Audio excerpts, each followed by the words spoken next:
It is Wednesday, August the 26th, and the baseball gentlemen are back. Let's just dive right into it. Kick back, everyone. Relax, because after a nice 2 week off period, hitting home is back, and it starts right now.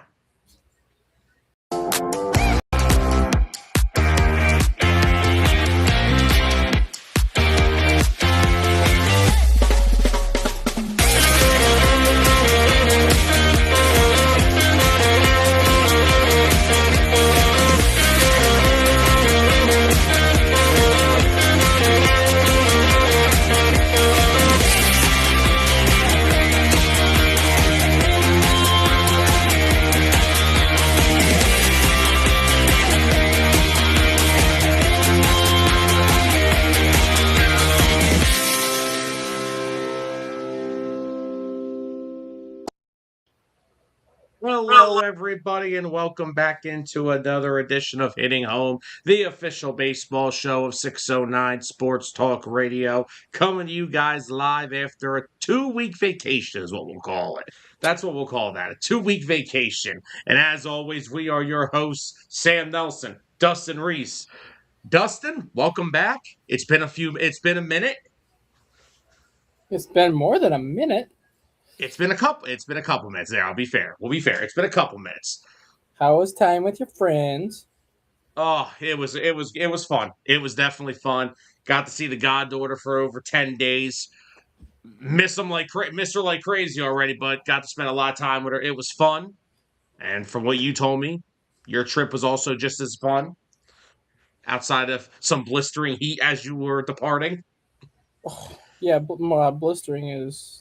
It was hotter than Satan's piss. We'll just say that. There's a reason those baseball stadiums that are enclosed. Yeah, right. But look, we have a lot to talk about. We'll talk about the Dodgers later on. Dustin, I'm sure he has all the information we need on what's going on with them. So we'll get to them later in the show. We're going to get into some other divisions heading into the month of September that are close. AL East is a pretty tight race. AL West is a pretty tight race. And so, over the past week has become the National League East, because I will tell you right now, the Philadelphia Phillies are absolutely on freaking fire. 9-game win streak last week. Of course, that got ended Monday night, but one today against the Mariners. They've won 10 of 12. They're playing their best baseball of the season. And Dustin, you know how I do this. I always like outsiders' point of views. I value the outside point of view with my team. What's been the biggest reason for the Phillies basically turning the second half of their season around? Because they came out the All-Star break spluttering. I mean, it's playoff time. That's what it is. We get to this time of year, and the Phillies start to play playoff caliber baseball because they know they have to. I mean, I'm not going to compare them to the Dodgers because the Dodgers are the Dodgers. But the Phillies are like one of those teams where you may not like the analogy I'm going to go with, but they're kind of like one of those teams that they know they're one of the top 5 teams in the National League. Regardless if they win their division or get in the wild card, they know they're one of the top 5 teams in the National League. So I think they kind of just coast. I think they coast for roughly about 100, maybe 105 games through the regular season. They do just kind of what they need to do to not necessarily stay afloat, but they do what they need to do to just remain in playoff contention. And then once you get to the All-Star break and that calendar flips to basically the unofficial second half of the year, that's when you kind of start to see the Phillies play with a sense of urgency. They start to play with that playoff mindset because they know they're about to get to the playoffs. Now it's a matter of just playing like a team that's expected to be there. No, and I think a lot of it always comes down to is they play well up until about that time when it's start to get ready for the playoffs. Then, unfortunately, for some reason, when the postseason does hit, it hasn't gone well over the past. It doesn't go well in October because they don't hit. But I will say, when this team came out of the All-Star break, it limped out of the break. Wasn't good. The lineup once again was going through its thing. Bullpen is still a little inconsistent. I mean, outside of Johan Duran, I don't know who I trust in that bullpen on a consistency level. I mean, Jonathan Boland's been the only guy that I can actually think could possibly pitch my 8th inning. and the rest of them are just one day they look great, the next day they could allow 4 or 5 runs. So I'm still worried about the bullpen. I'm not going to lie. However, the lineup is starting to hit. Guys are starting to produce. Today was your big boys. Kyle Schwarber, 3-run home run in the second inning. Bryce Harper took Brian Wu deep to left center in the first inning today. Of course, Schwarber also had the walk-off against the Cardinals on Sunday, which, by the way, that may have been the best baseball game of the year right now. 4 Yeah. nothing. Yeah, I mean, you're down 4 runs, 2 outs with a runner at second. And I'm like, all right, well, it was a fun week, but I guess someone had to ruin it for me. And of course, it's the St. Louis Cardinals. But then again, you look at that game. How did you get to that point to get Schwarber in that spot? And Mundo Sosa, 3-run double down the line. Brian De La Cruz, why they chose Dylan Moore to be on this roster out of spring training over Brian De La Cruz will boggle my mind for the rest of eternity. But he's been great in his limited playing time. He's batting over 330. He's played well for this team. They're getting to the point now where they're getting contributions from almost everybody. Like I said, the big boys are starting to hit outside of Trey Turner. I don't know what Trey Turner's deal is this year. I don't know if there's something going on physically that I'm missing because I know you can put me as Trey Turner's number one hater. I can be called that, and I will gladly own that name. But for some reason, what boggles my mind, I cannot sit here and think to myself that a National League batting champion just last year somehow will lose. His batting average will drop almost 50 points the next season without something being wrong. I can't put that in my head. Oh, what's going on with Trey Turner? I think it's just the classic. When we look back at that free agent class, Dansby Swanson, Xander Bogaerts, Trey Turner, and Carlos Correa. As much as people hate to admit it, I think the Cubs won that deal with Dansby Swanson. They didn't dish him out $250+ million like the rest of these guys got.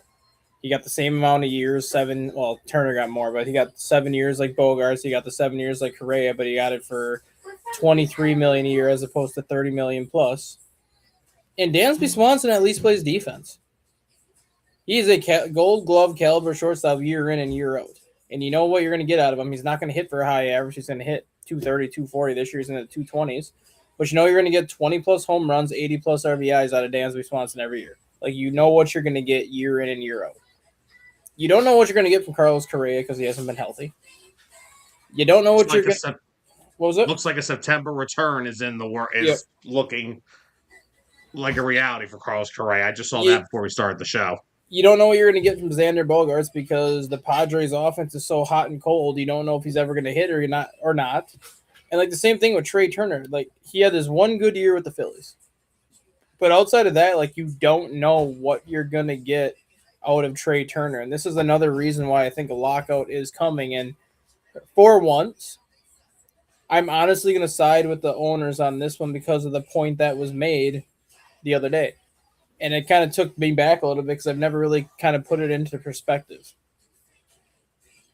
The owners are kind of now saying the reason why they are pushing so hard for a salary cap this time around as opposed to in the past. You have all these players like Juan Soto, Shohei, Vladimir Guerrero, Kyle Tucker, like all these guys that are asking for $50-60 million a year. But name one guy outside of Shohei that has proven they're worth that contract. I think Kyle Tucker's proven it very much. Yeah, okay. Vladimir Guerrero has definitely not proven he's worth his contract because all of a sudden the guy can't hit for power. He has 1 home run at home this year. Yeah, I have no idea what's going on. Vladimir Guerrero Jr. Like he signed that big deal and all of a sudden he cannot hit for power. Same thing with Bo Bichette with the Mets. He signs that free agent deal this offseason. He has forgotten how to hit for power. Trey Turner signed his massive deal with the Phillies. He had 1 good year, and all of a sudden the guy's forgetting how to hit for power. He's forgotten how to hit for average, too, after hitting great last year. Yeah.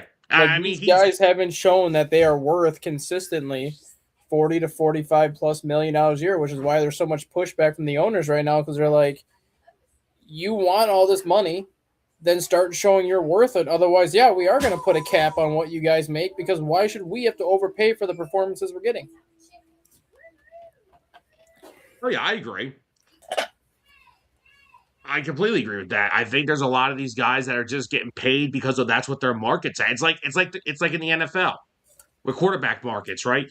Some guy's going to reset the market every year. Is he worthy of being the highest paid? No, but that's just how it is. That everybody gets their market reset because of somebody else. Oh, fighting Philly, that spot. That's the bigger issue. The contracts, the lengths are getting ridiculous. I said this even back when the Phillies signed Bryce Harper. I was ecstatic when they signed him. I was at work and I tried to leave early. That's how happy I was. I won't lie. I tried to leave early because I was trying to come home and just freaking lose my mind over them signing him. But even after I sat there for like a few days and I'm like, you better hope they win a World Series within the first like 6 to 7 years of that contract because is Bryce Harper going to be the same player he was at 27, 28, that at 39? No. Same thing with Trey Turner. Is he going to be the same player he was last year and in 2024 when he's 36? No. The only guy, I'm not counting Shohei, the only guy that I see that will have that longevity of his whole contract is probably Kyle Schwarber. Mm-hmm. And he's haven't signed for that long. But after his deal is up, he would have been in Philly for 9 years. Yep. Because he had the 4-year deal and now he's at a 5-year deal. But I think Fighting Philly nailed it. I think the lengths of these contracts are ridiculous. I don't care. You want to pay a guy 50, 60? Okay, that's ridiculous. I agree. But I'm not doing it for 10, 12 years when that's literally if you're not in your early to mid 20s, I'm going to give maybe 5 or 6 good years left. And then after that, there's a downfall. I mean, even Bryce Harper now is showing his age. Now, this year has been better than the last couple of years, but it's still not the same Bryce Harper that was the 26-year-old. This isn't the same Bryce Harper that won the MVP in 2021. Guys, as they get older, production slips a little bit. Hell, even LeBron James's production slipped last year at age 42. I mean, yes, has he been the closest thing to beating Father Time? Sure. But did he average 27, 7, and 7 last year? No. You want to know whose contract is starting to look really bad? And I know the team doesn't give a shit because they spend money like they grow it in their backyard. Mookie Betts' contract is starting to look really bad. When the Dodgers gave Mookie Betts that massive deal, he was like 25 years old. So he got like a 14-year deal when he was 25 years old. He still has 5 years left on that contract, and the dude cannot play baseball this year. Yeah. It's been like that been looking like that for about a year or two now. Like he even at that though, he's at least been able to get by because he's been able to hit for an average. He's hitting like 230 this year, maybe even 220 right now. Like that's always been his one calling card. Even when he hasn't had the power and he hasn't been able to steal bases like he used to, he was still able to hit for a high average. He can't even do that right now. No. The only guy, and again, I'm not counting Ohtani in any of this because I think we know who he is right now. Yeah. The only guy that's aging like fine wine is Freddie Freeman. He's still hitting. Mm-hmm. And he's like 37. Freddie still hits.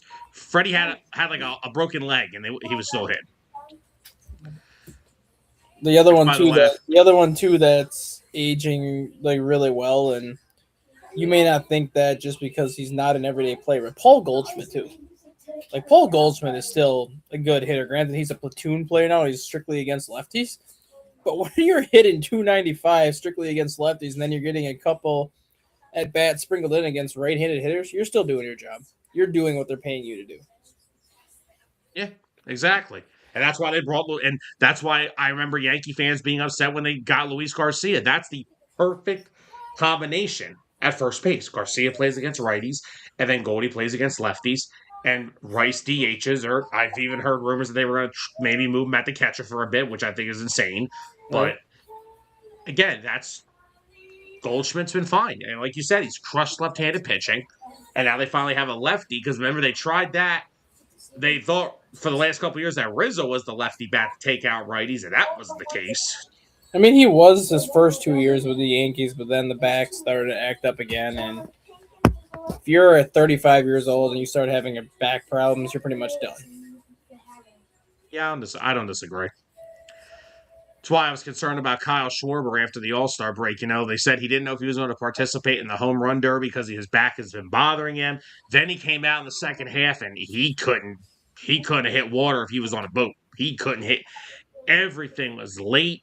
I mean, and everything was off. Even the vision was off. You saw it. He was taking pitches right down the chute. I'm like, man, if this guy was going good right now, that ball's 400 feet over the fence. Well, that's the only argument I make about players participating in the home run derby. And Aaron Judge has said it before. It messes with you. And like what you just said is a prime example why. You said coming out of the All-Star break, Kyle Schwarber was late on everything. Well, that's because in the home run derby, they're throwing him in there at 70 miles an hour. So you're constantly swinging at pitches at 70 miles an hour, and all of a sudden you're getting pitch that's 95. Yeah, of course you're going to be late. You said his vision was kind of not where it wanted to be. Yeah, because in the home run derby, you're specifically having the pitcher throw a ball in the same exact spot every time. Your vision gets used to that ball going to that spot. So all of a sudden now you're getting pitches out in different spots. Yeah, your vision's going to be off for a couple of games, a couple of weeks. Yeah. And it took up until about 2 weeks ago for him to actually get his swing back. Fight Philly. Who do I have to give credit to? I'm giving the whole team credit. The whole team's everyone's playing. The only guy that's really not playing his greatest right now is Trey Turner. But outside of that, everyone else is doing their job. Bottom of the lineup guys are doing their job. Oh, that's who you were talking about. Oh, goody. No, I will have to say, as much as I can't stand him, Alec Boehm has actually been playing some pretty damn good baseball. He was the guy that was mostly during that winning streak, was driving all the runs, had a good series in Minnesota, had the walk-off against the Cardinals last Friday. I will give Alec Boehm the credit. He actually has been playing some good baseball. And they said that shortly before they went to Minnesota. They held a team meeting, and they talked about this new approach at the plate that they're taking. They're taking more pitches. They're trying to attack the strike zone earlier. And whatever it's been, even if he hasn't hit, I think these guys watching the approach that Luis Ariz takes has benefited all of them because they're all putting the ball in play. I feel like the strikeouts now are going down throughout the lineup. I think the only one that still strikes out, or tends to strike out at the same rate as JT. But again, JT's 36 years old. I can't get on a catcher who's 36. No. The Phillies won a World Series with Carlos Ruiz having a 620 OPS. I ain't worried about JT Realmuto. No. But the thing is, every team, every World Series winning team going back to, we'll even say when the Cubs won in 2016, has had that guy with like a 620 OPS that he's not an everyday player. Granted, Realmuto's an everyday player, but he's not an everyday player. But you know damn well that if he wasn't on their team, they don't win the World Series. Prime example, when the Cubs won the World Series, was David Ross. The guy had like a 608 OPS. But you know damn well they don't win that World Series without David Ross because he was John Lester's personal catcher. He hit that home run to at least get the Cubs on front 6-3 before they almost blew that game. But he hit that home run off of Andrew Miller in the sixth inning to put the Cubs up 6-3. Came up with several clutch pickoffs throughout the playoffs just because he's catching John Lester. Cubs don't win that World Series without that guy, despite his 608 OPS. And I can make the case for the Phillies in 08. They don't win the World Series without getting guys like Scott Air, who, did he pitch a lot in the postseason? No, but guess what he was able to do in the regular season? Be that lefty guy that would be. Did you get him from the Cubs? I believe so. We did, actually.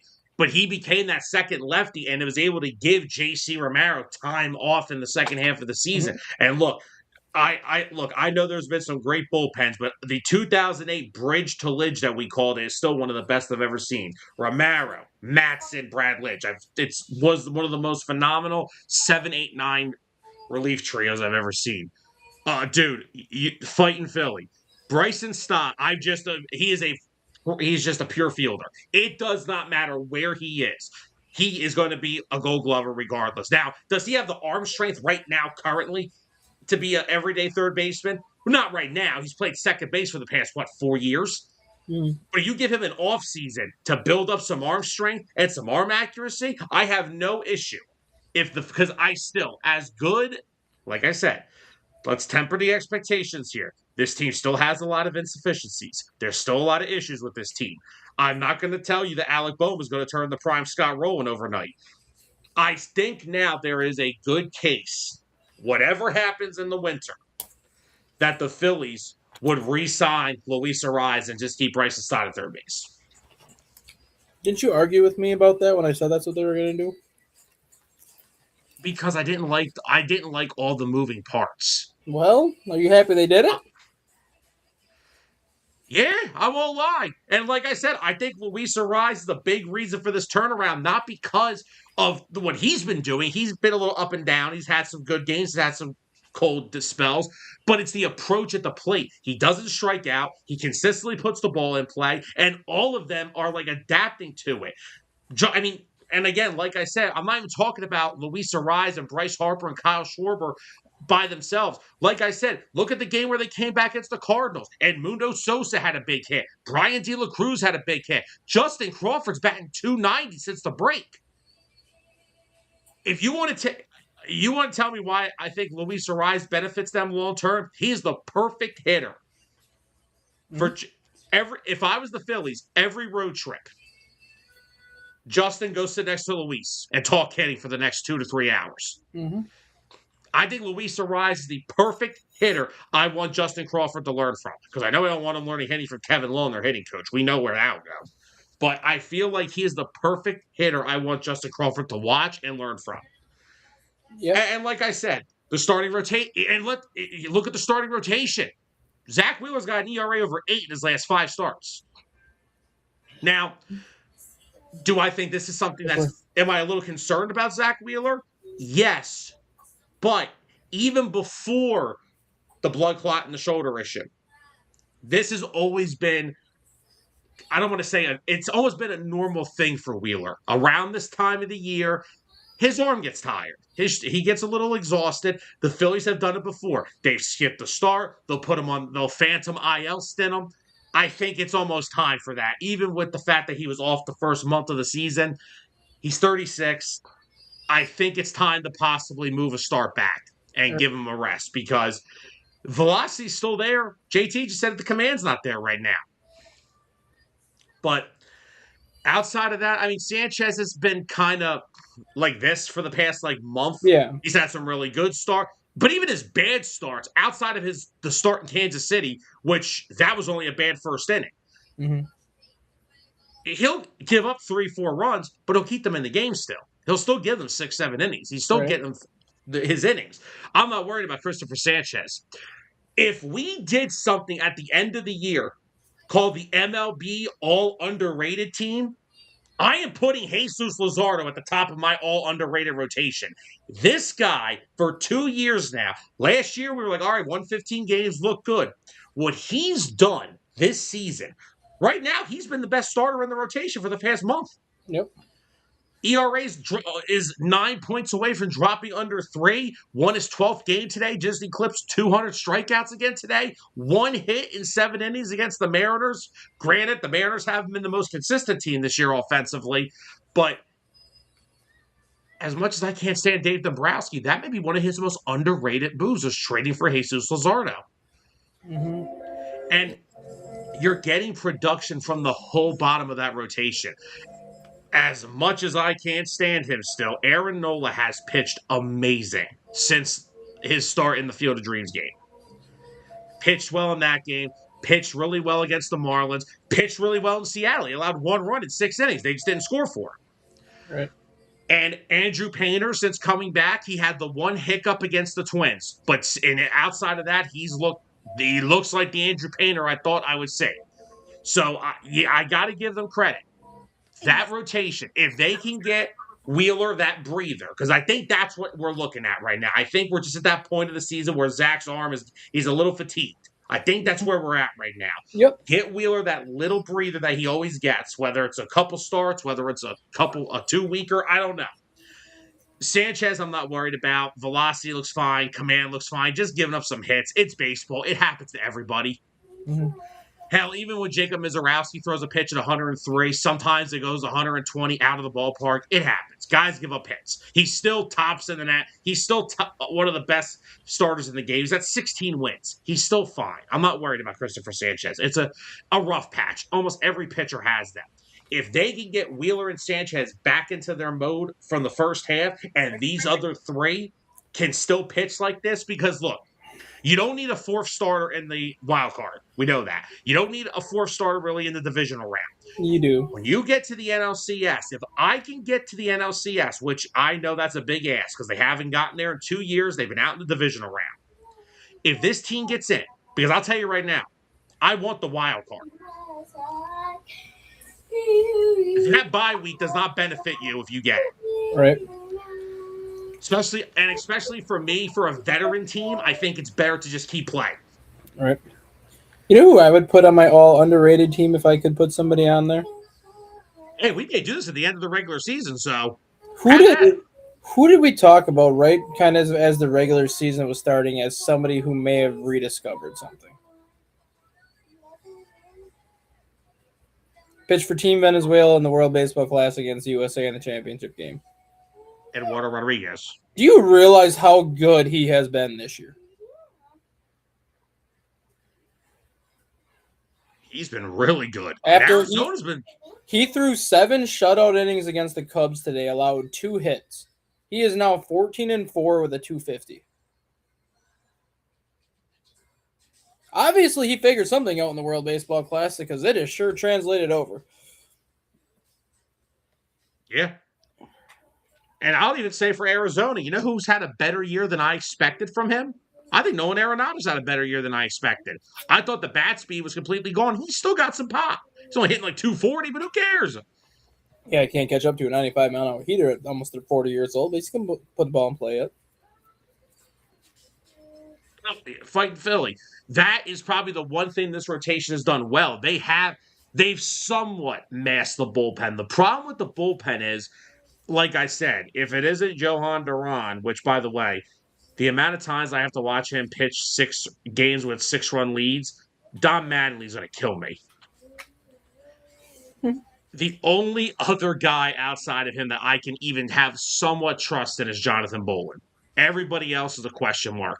Jose Alvarado is inconsistent as they come. Orion Kirkering is basically Jose Alvarado from the right side.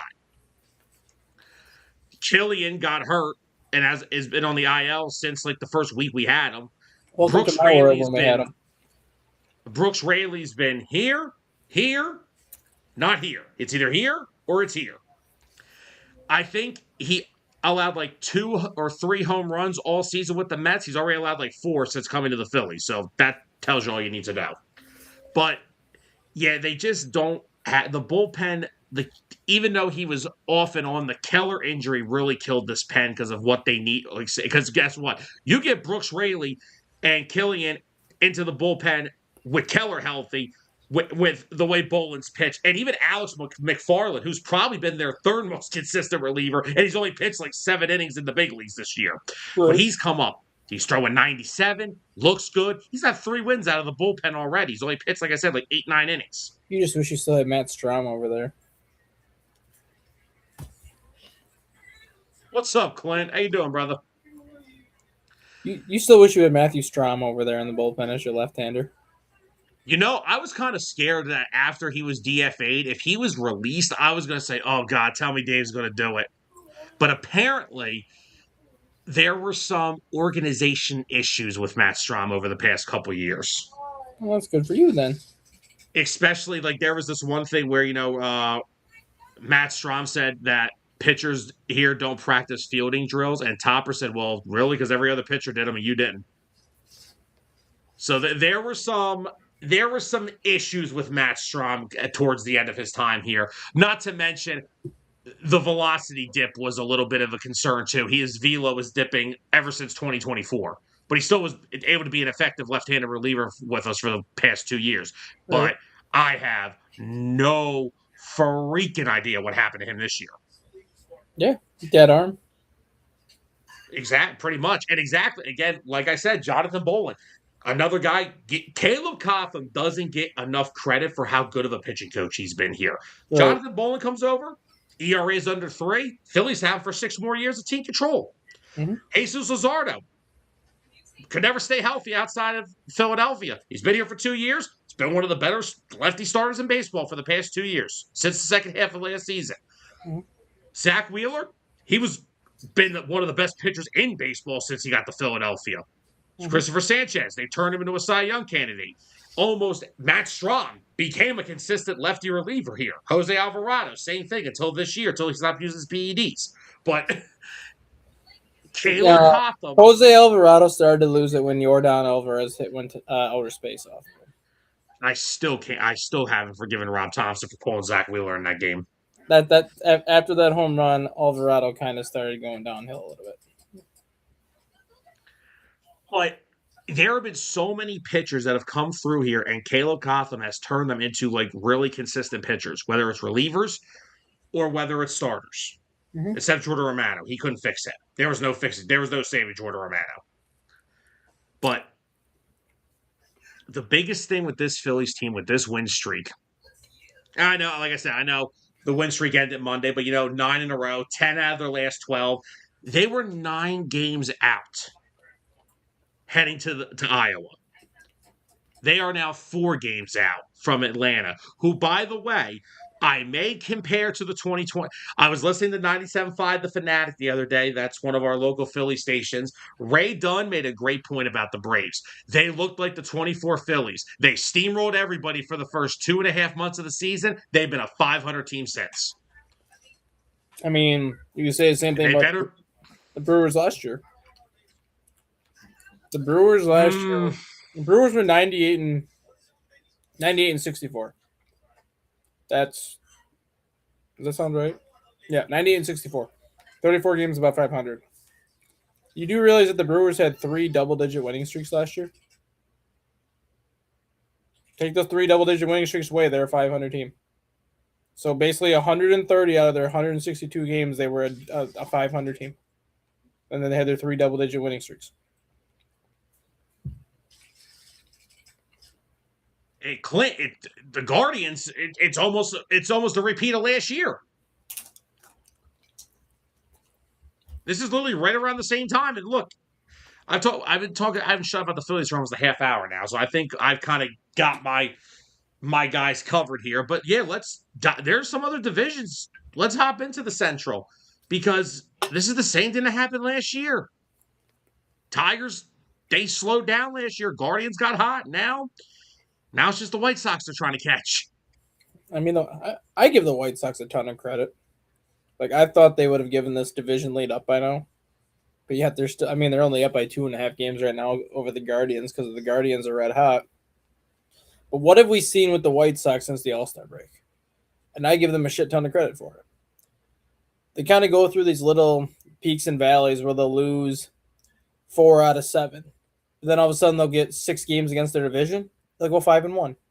They'll go through another couple series and they'll go like 3-3, 3-4, 3-5. Then they go and sweep the Detroit Tigers. Lose a couple games to the Red Sox, lose a couple games here. Then they'll go and take 2 or 3 from the Guardians. It's like the White Sox are focusing on, they want to win as many games as possible, obviously, to increase their chances to win that division. But it's like the White Sox are focusing on their division games more so than their outer division games, and they turn their level of play up when they get their division opponents. Yeah. And, Clint brought up in his comment about Joe Adell. Joe Adell has 18 runs batted in 19 games since being traded to the Guardians. Yep. And I will say it once again. I know a lot of them. A lot of my Ohio people say, it's the Guardians. Don't look too much into it. I will tell you now, if they get in, Gavin Williams, Parker Messick, Foster Griffin, and Tanner Bybee, how many they could throw at anybody. Mm-hmm. I get it. Offensively, it's a whole different story. Those 4 can go toe-to-toe with anybody in the entire league, National League included. They can pitch with the best of them. And I mean, In my opinion, Stephen Vogt is the most underrated manager in baseball. All this guy has done since he's retired and become a manager is win 90 plus games every year and make the playoffs. That's literally all he does. Yeah, Clint, and also I'll look at Nathaniel Lau's numbers in a minute. Foster Griffin, 4 games. He's started 4 games since getting to Cleveland, 3-1. ERA is a little high, but that mostly was his first start. 3-0 since he lost his first start in Cleveland. And as for Lowe, where is he at here? Where am I missing Mr. Am I missing him? I know he's on the team.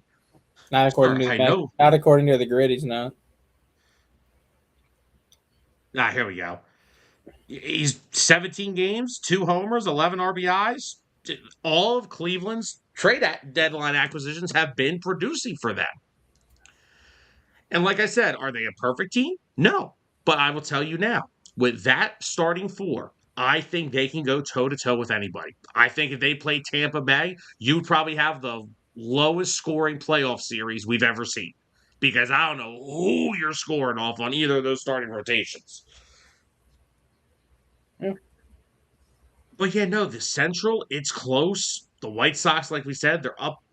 Now, this says they're up 2 right now. Did somebody win today and lose already? Guardians won today. The White Sox are playing right now. Okay, so there's the half game. Okay. Yeah. I mean, any hope for Minnesota? I mean, they're only 5.5 out. No, I think Minnesota's chances went out the window when the White Sox swept them after the break. Because at that point, the White Sox had a 1 game lead over the Twins. It was right around the deadline when the White Sox got Brenton Doyle, Joey Bard.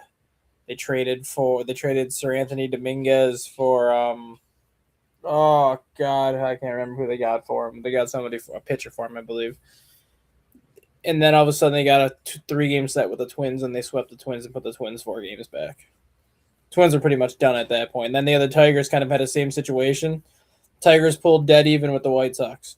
White Sox went into Detroit, swept the Tigers and put them 3 games back, and now the Tigers are fading again.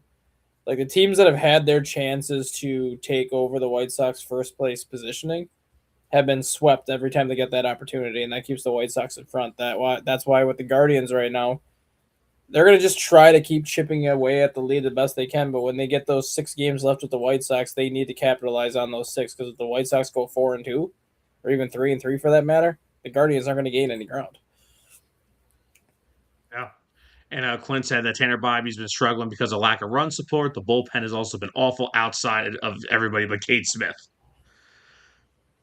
Yeah, Clint, I mean, and that's really uncharacteristic for Cleveland. I'm usually expecting their bullpen to basically be lights out.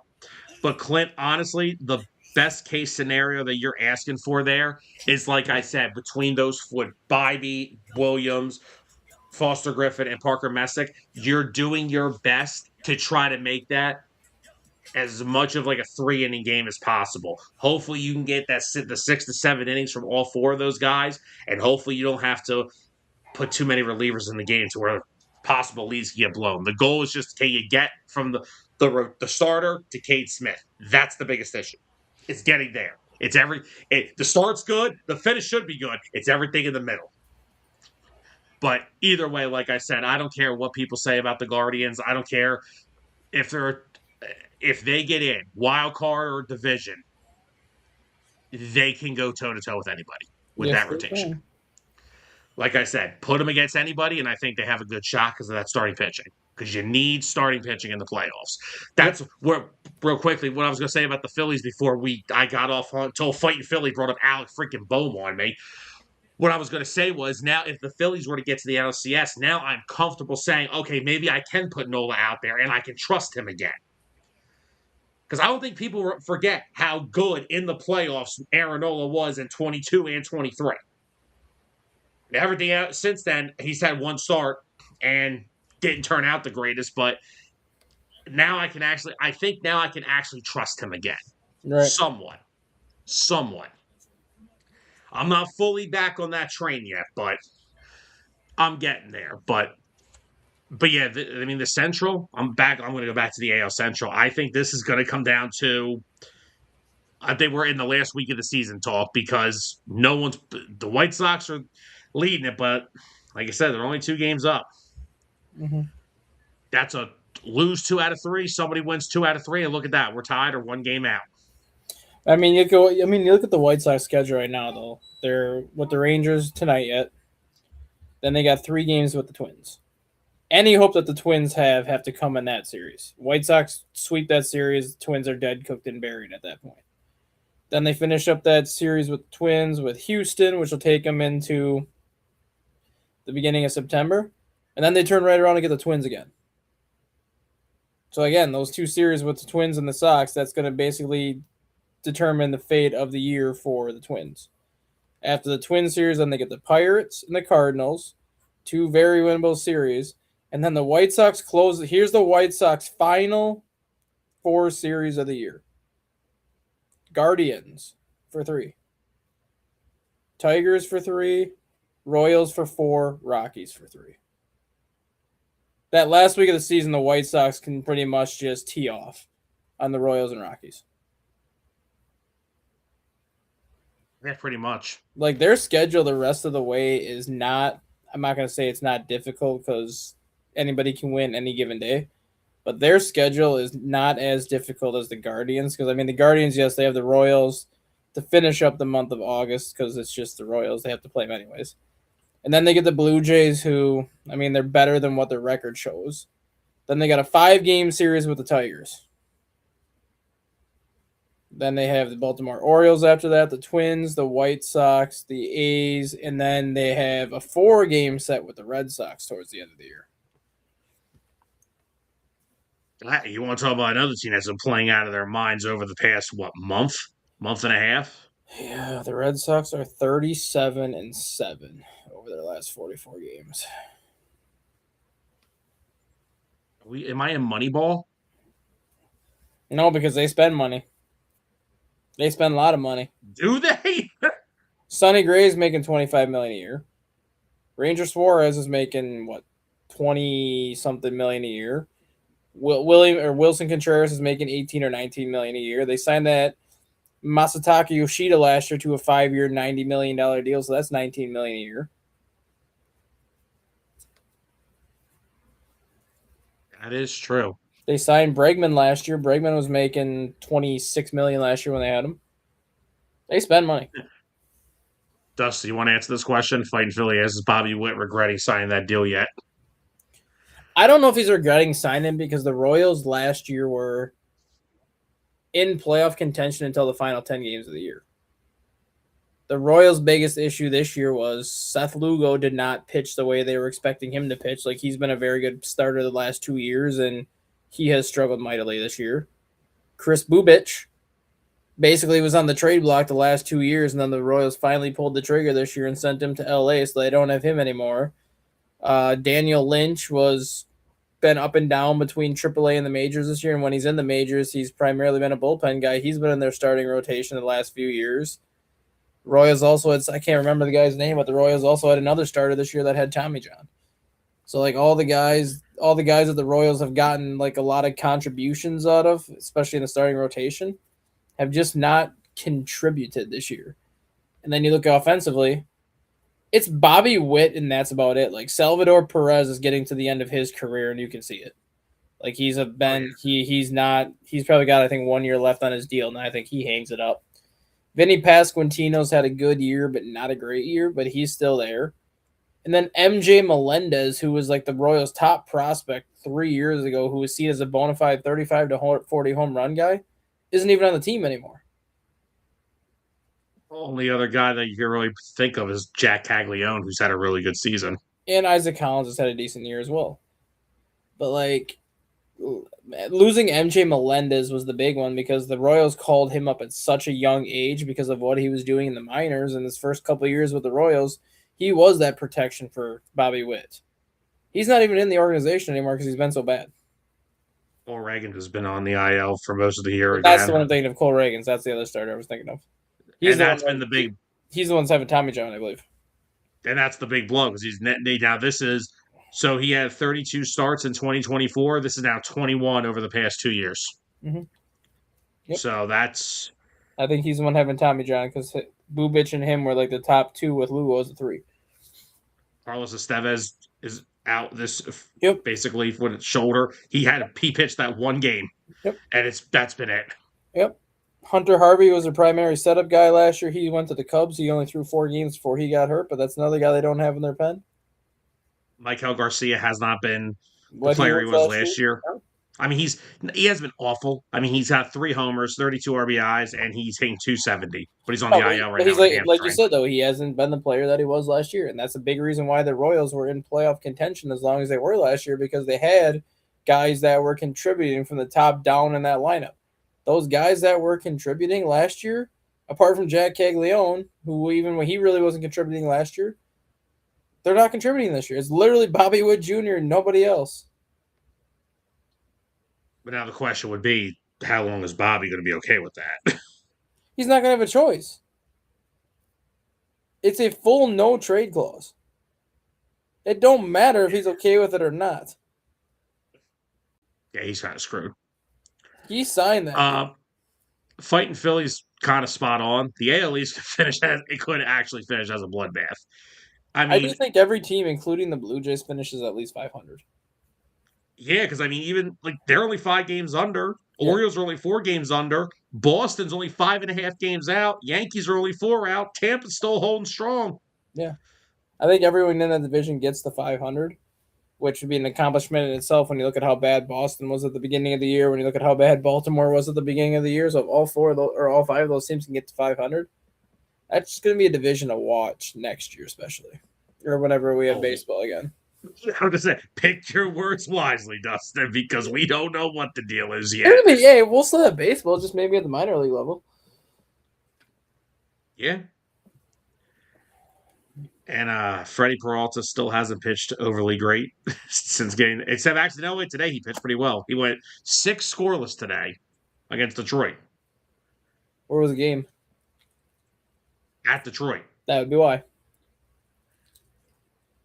6 innings, 2 hits, no runs, no walks, 4 strikeouts. Baseball needs a rocket up its ass to leave the park in Detroit sometimes. Okay, Bob Uecker. Mm-hmm. Now, I ultimately think that I think it's the Rays division to lose, but I don't. I still think it's the Yankees division to lose because Aaron Judge, he's coming back at some point. The question is, when is he getting deployed? They got Garrett Cole back now. They have that starting rotation. They have a good they bullpen. do. They have a good bullpen. You've seen this massive, and I'm talking massive breakout season from Ben Rice this year that nobody saw coming. Jazz Chisholm has had a good year. Cody Bellinger has been banged up, but he's still been very productive. Aaron Judge is going to be back at some point in September. Question is, how many games do the Yankees feel that he needs before the playoffs start? And how close can the Yankees keep this race until he comes back? Because if they're within 3 games when they bring him back, you insert him into that lineup with what they already have and how good that starting pitching is, I think the Yankees catch the race. We could. And Fighting Philly kind of puts his opinion, says that the Yankees' rotation is lights out, but they're not a true threat unless Judge is healthy. Yeah. And again, like you said, how many games does he need to get himself right? Because I feel like that was the point when he comes. I think that was the point of their deadline. Getting Heliot Ramos, getting Luis Garcia was to have bats in place for when Judge is back. If it takes him some time to get going, they still have guys that can produce. The key date. Bellinger's already back, so yeah, the key date is September 13th. Because AAA ends on September 20th. Hey, week 1 of football. Yeah, so if they Judge returns when the NFL does. If they plan to give Judge some reps in the minors before the season is over, he has to be back by September 13th. Yeah, I mean that's literally like 2 weeks away. Yeah. Speaking of the Yankees, they're currently winning 3-2. Mm-hmm. Rice hit his 35th home run tonight. Yep. On the season, Rice has 35 home runs now to go along with 83 runs batted in. Yep. The kid's a stud. He is. I mean, the Yankees got a stud over there now. They're getting some young players again that are like, Rice, Schlittler. They're getting some nice young players again. Yes, they are. And that's what always scares me is when the Yankees get young players. Fighting Philly, I don't even know. I think he's just dead. I don't even know what the deal with Giancarlo Stanton is. I'm pretty sure I heard he suffered a setback again. He's just at this point. He's just a $33 million paperweight.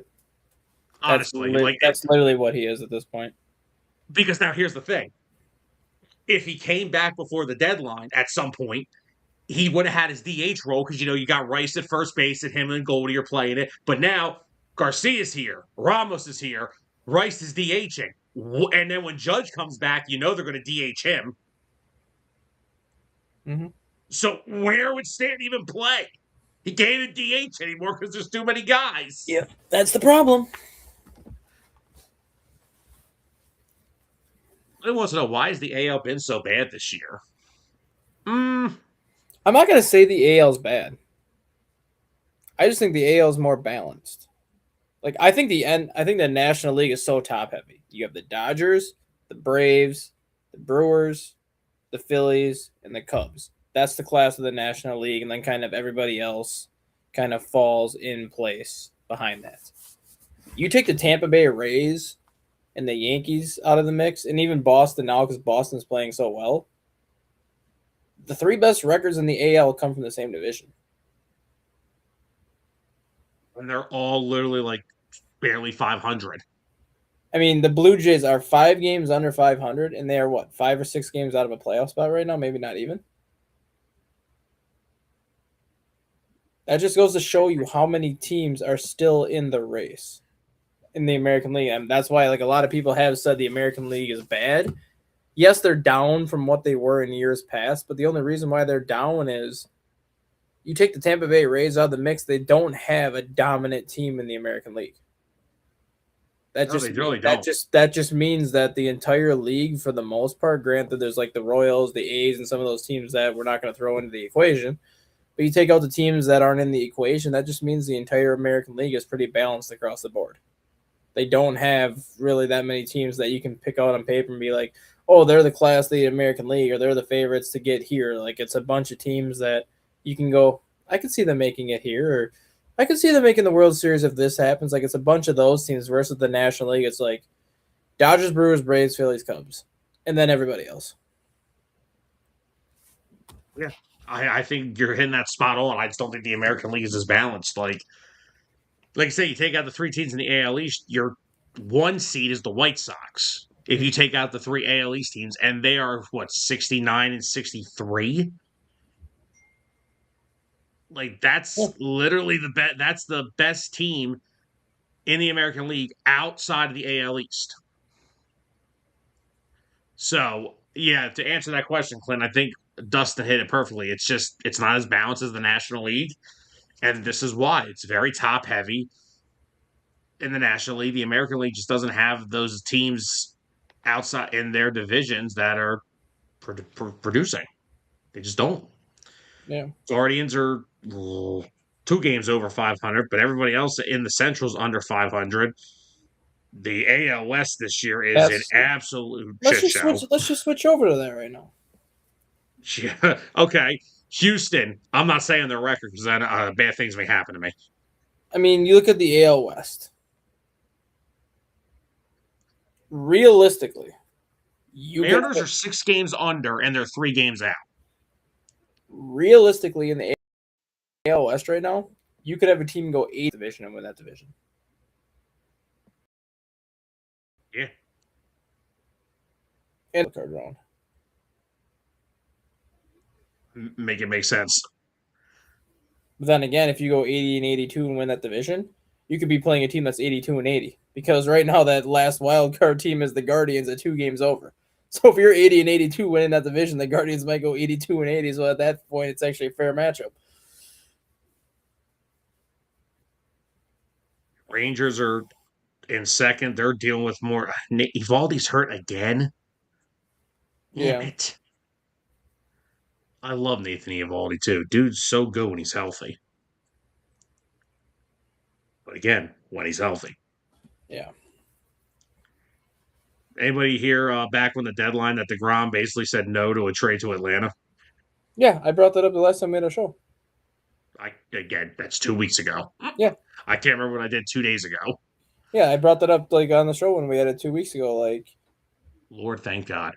I don't understand what DeGrom was thinking. He has the no trade list and the 5 teams that he can block are Braves and a couple of Braves, the Yankees, somebody else in the AL, and 2 more teams in the National League. And I'm just sitting there, I'm like, why the hell would you block the Braves? Like you look at what that team has done this year with how many injuries they've had to the pitching staff, and yet they're in where they are.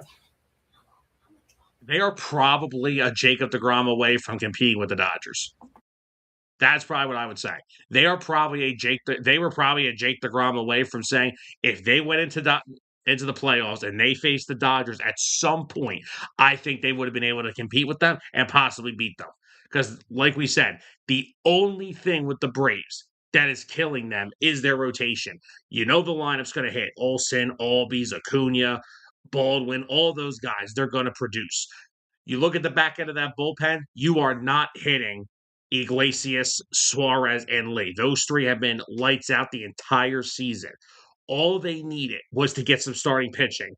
And if they would have acquired Jacob DeGrom for that rotation, that team would have been absolutely ridiculous because you're not hitting the back end of their bullpen and their lineup hits. If they would have got DeGrom, I think they could have took the Dodgers head to head. Yeah, they could have, and that's why from Jacob DeGrom's point, like I don't understand it. Like I respect him a shit ton because he could have asked out of New York long before he did. When you look at kind of how bad the Mets were for most of his career, but he's very similar to Mike Trout, where when he signs a contract, he honors that contract and doesn't back out of it. So he did his years with the Mets, dealt with the injuries, dealt with the struggles of the Mets, played what 11 years in the Mets or 12 years, something like that, and then he finally got to the point where he could hit the open market, signed a 3-year deal with Texas again. Had the one good year where Texas won the World Series. He was part of that team. Granted, I don't think he pitched because he got hurt that year. Came back, got hurt again, dealt with the injuries, and now that he's finally back, Texas is a 500 team that has a shot to make the playoffs because the division is bad. But he's a free agent after this year again. Like I give DeGrom a shit ton of credit. Like he literally honors the commitments he makes, deals with the situation that he's in, and keeps pitching. But at 38 years old or 37, however old he is, you're not going to have many more chances to make the playoffs, let alone get to a World Series. You had a shot to get to the World Series with Atlanta. You should have taken it. Yeah, because I mean Texas is still in it for the AL West, but I mean if they get in, how far are they going to go? It depends on So the matchup because whoever wins the AL West, they're going to be the 3 seed most likely in the American League. Because I mean, the White Sox right now are the 2 seed in the American League, and they're 5 games over, 6 games over, and they're the 2 seed in the American League. So the 2 and the 3 seed in the American League. If you're the 2 seed, you get the first round bye. So if you're the 3 seed in the American League, you're going to luck out because you're going to get the 6 seed, which could be an under 500 team or a team right at 500. But outside of that, the 4 and 5 seeds are both going to be 15 plus games above 500. Your 4 and 5 seeds right now are the Yankees and the Red Sox. They play each other in that wild card round, so somebody's going to go home. But you win. You know what? Now I have to backtrack my thought. The Rays are going to be the 1 seed. They're going to get the winner of that 4 or 5 seed, which means the Rays are probably going to get the Yankees or the Red Sox in the divisional round, which means the number 2 seed, we'll say the White Sox right now, are going to get Houston, who's winning that AL West right now, or they're going to get the 6th seed, most likely the Cleveland Guardians. You could have a 500 team or an under 500 team in the ALCS because of how the bracket's going to fall. welcome to baseball. Like legitimately, the White Sox, the Guardians, or anybody from the AL West is going to be in the AL Championship Series because of how the brackets are going to fall. Again, welcome to baseball. Can we also throw out that it's even more impressive what the Red Sox are doing because the fact that they've been without their ace the entire year, basically? No. Yeah, Like, is there's a rumor that he's going to be ready for the playoffs. Now, if he is somehow able to get 3 starts and 15 innings under his belt in September and basically get into the playoffs 100% fresh, I might pick Boston to go to the World Series in the AL. well, I do have a small update if you'd like me to roll through it real Yeah, go fast. ahead. From 5 days ago, Garrett Crochet, injured lad, has begun throwing with greater intensity from 90 feet, Jen McCaffrey of Athletic Sports. Crochet was cleared to begin a throwing program August 4th, and although he has yet to begin throwing off a mound, an increase in distance and intensity is still a sign of progress. The 27-year-old lefty won't have enough time to build up as a starter before the end of the season, so the Red Sox will likely use him as a reliever once he's cleared to return from his injury. I don't want to face him out of the bullpen. I can tell you that much. And Garrett Whitlock's on the IL, but he's starting to face hitters. So Are you so This is so here, now guys. a So here, 5 inning guys. game. Here's Sonny Gray, and then out of the bullpen, Garrett Crochet, Garrett Whitlock, or Aldis Chapman. Good freaking luck. That game will be 1-0, and it won't matter who you're facing. So your starting rotation in the wild card series is going to be Sonny Gray, Ranger Suarez. Suarez, Brian Bayo, and then you're going to have Crochet, Whitlock, and Chapman. So it's basically a 5 inning game where if you're trailing after 5 innings, it's good game over. Even though Crochet won't be able to be a starter, I'm sure he could give you 2 innings out of He the can give pen you if you three. needed He him. can face the lineup once. They don't even need Chapman and Whitlock. They're going to go, here's Crochet for the 3 inning save. So literally, if they are winning after 5 innings, the game would be over. Essentially, I mean, in my opinion, it would be. No, it would be Oh, and over. not to don't forget Eric Miller, who they got from the Giants, and in 10 games in Boston has a 0 ERA since the deadline. So add him Basically, to the they mix could have too. a Kansas City Royals bullpen for the playoffs. That's a Kansas City Royals bullpen on Yeah, steroids. so if Crochet comes back, I may pick the Red Sox to go to the World Series out of the AL. Red Sox fans still want Craig Breslow fired. That's all I've heard for the past 2 years. Red Sox fans may want Andy Tracy hired as a full-time manager because since he's taken over, the team is freaking 29 games above 500. Was it Andy or was it Chad? Andy Green, Chad Tracy, Chad There Tracy. you go. Andy Green's with the Mets, and hell, Andy Green's got the Mets playing good too. He's like 9 games above 500 since he took over. If the Mets were smart, everybody after this year goes. Juan Soto could stay, but I'm just building around the young kids in Soto. I mean, you got to keep Ewing. you got to keep Bo Bichette too. Well, Bo Bichette's going to be the reason that Bo Bichette stays. And you got to keep Francisco Lindor. There's too many years left on that deal. That is also true. I don't know if the back end of that deal. I don't know if that deal is going to age well. It's already not aging well. That's a fair point. All right, let's dove over to the National League real quick. Out of the 3 divisions, who do you think has the best chance of catching the first place team? I don't think San Diego's catching the Dodgers. Cubs. I must say right The now Cubs? because they have 8 games left with the Brewers in September. That's the division right there. Those 8 games. Yeah.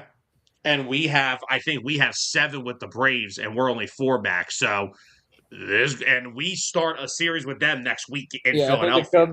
I think the Cubs are 5 out right now. Well, they might be 6 out after today because the Cubs lost 2-0 today, and the Brewers. Are the Brewers winning? Are they losing? Brewers are up 7-1. So heading into this week, and the Cubs will be 6.5 out. So not good, not ideal. See, this is why I hate the Dodgers. Not only do I hate them for what they've done to my sport, when I need them to beat the Braves, they can't do it. Yeah. And the Brewers have lost 2 in a row, and the Cubs have now lost 2 in a row. So the Cubs actually did make up a game and a half and had a chance to even trip off more today if they could have won. But 6.5 games out, you're not in a good spot. But you have 8 games against the Brewers in September. You go 6-2 in those 8 games, you are only down 2 games with 3 weeks left in the season. Yeah. Like the division right now, they're not in a great spot because you essentially have to sweep 2 series and hope that the Brewers sweep 2 series. But I mean, the Brewers have the Texas Rangers this weekend, a team that is fighting for a division championship, so that's not going to be an easy series. Then after that Rangers series, the Brewers get the Cubs. Then the Brewers get the Reds, a team that always plays the Brewers tough, and they have the pitching that can stop that lineup. After the Brewers Reds series, the Cubs get the Brewers again. Then the Brewers get the Reds, the Pirates, the Orioles, the Phillies, and the Cardinals to end the year. That is going to be a gauntlet of a finish for the Brewers because every team that they see, minus the Pirates and the Reds, are in the playoffs right now or very close to being in the playoffs right now. So they are going to get everybody's best shot down the stretch. Look into the gauntlet.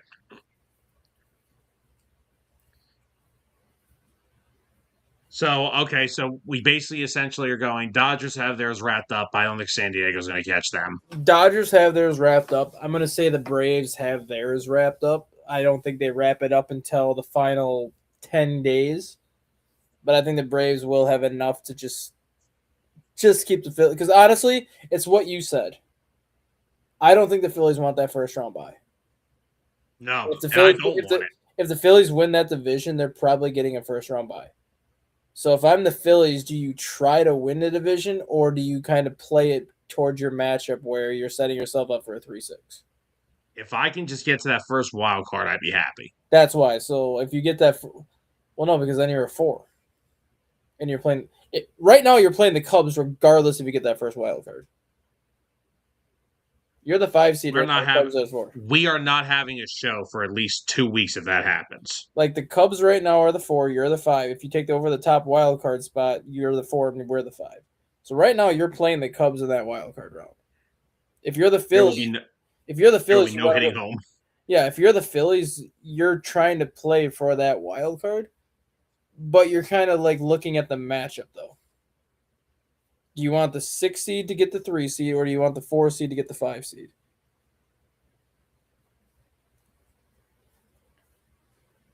Yeah. Because either way, they don't want that first round bye. But if that's why I think the Braves have the division wrapped up, because I think the Phillies, I'm not going to say they're going to tank, but I think the Phillies are going to put themselves in a position where they're going to have to make the decision with about 2 weeks left. Do we push for the division championship, or do we kind of push for that first round, or to push to avoid the first round bye?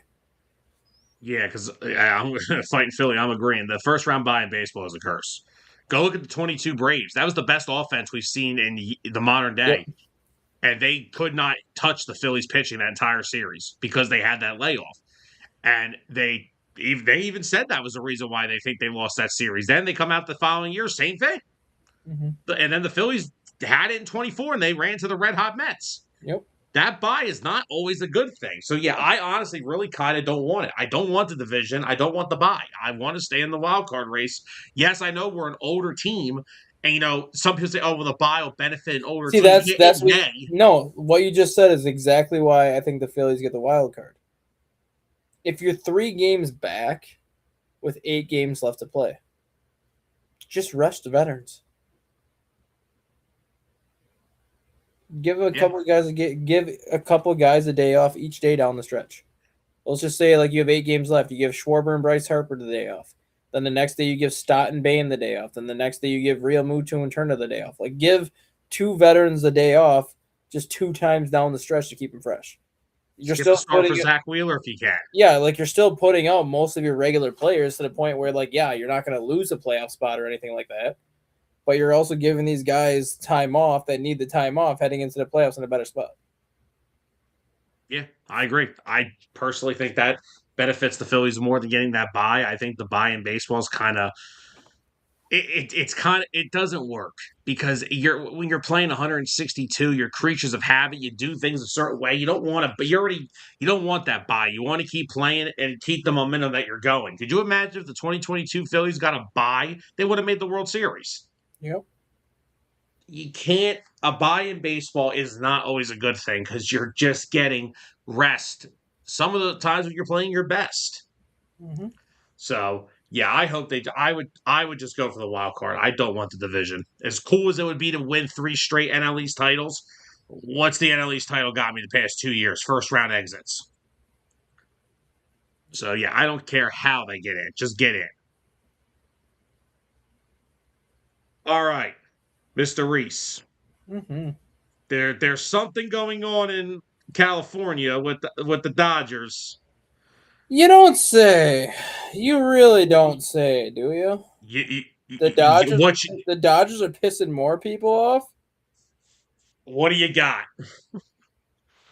Well, Mark Walter, who is the current owner of the Dodgers, may be forced to sell the team as his insurance companies that he owns are now being investigated for fraud. And as part of the fraud investigation, this unicorn TV deal that everybody talks about, which is why the Dodgers can afford the players they afford, it is now looking like that TV deal has been illegally funded. Because as part of Major League Baseball, all TV deals are supposed to be funded off of the revenue sharing that the league generates. The Dodgers TV deal is $2.3 billion per year. And it is supposed to be $130 million per year based on the revenue sharing that baseball generates. Mark Walters has to take roughly $20 billion of loans from his insurance policies by December 31st. The 4 ways he can do that are to sell the loans that nobody buys. The grand jury will present him a subpoena.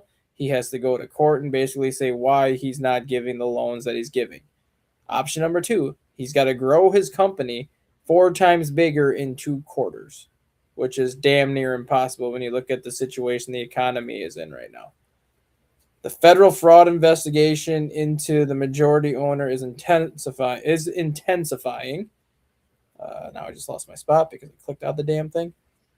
According to the Wall Street Journal, federal prosecutors and the SEC are probing whether Walter and his companies concealed financial connections to borrow up to $21 billion from his insurance policies, including life insurance, health insurance, and various automotive insurances. The $21 billion that are being borrowed funded the Dodgers' 25-year television agreement, as well as paid for the, what do we call that? What do we call those contracts that the Dodgers have done? Oh, yeah. The deferred money the Dodgers have used is coming from the $21 billion in loans he has taken off his insurance policies. So, what does that tell you? That the Dodgers don't have the money that these people think they have, and the only reason they are able to afford this roster is because their owner is stealing from his insurance policies and using that money as loans to pay for the roster.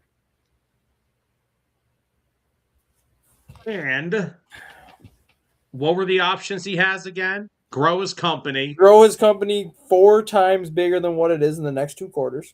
Not Good happening. luck. Definitely not happening. Sell the loans, which he's got to sell $20 billion of his loans by December 31st.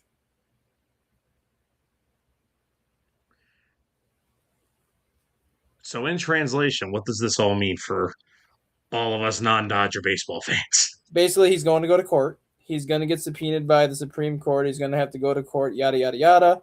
They're going to go through that. It basically says Shohei Ohtani is the key man in this investigation because Shohei knew about this all along. There is a clause in Shohei's contract which allows him to opt out if Walter loses the franchise.